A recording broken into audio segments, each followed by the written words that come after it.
Okay, so biotoxins. What are biotoxins? Biotoxins are toxins from living organisms.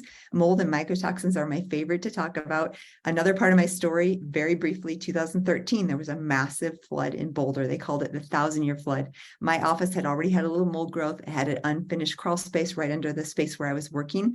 And that flood took things to a new level. And these are literally photos from some of that damage where I had black Stachybotrys growing. I started having trouble breathing, immune dysfunction. I started having all kinds of symptoms. My brain wasn't working right. And I realized after about 6 months that I had mold-related biotoxin illness. And this is one of the reasons why I've become a mold expert in the US and internationally, because I was so passionate about how do I heal myself? I am sick and I don't know what to do.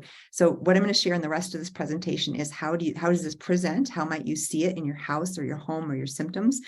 Or your life, and then how do you fix it? So I'm going to give you all the pearls you need to get the answers and get well. These are symptoms.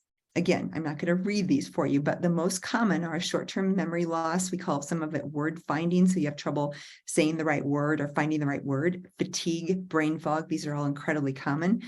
Sometimes people will have either neurological numbness, tingling, seizure disorders, feeling spaced out. It can absolutely affect the immune system, the kidneys, the liver, the skin, the brain. Almost any organ can be affected by this. Even hair loss can be a symptom of mold exposure.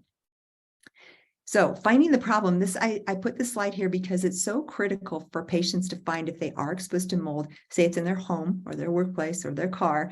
You must find where the problem is, because no amount of supplements or IVs or positive mental thinking will take care of the problem if you have an ongoing exposure. So if there's one thing you take away from this presentation, it is make sure you find the root cause if you think you're being exposed to mold, because you must get rid of that mold or get out of that exposure.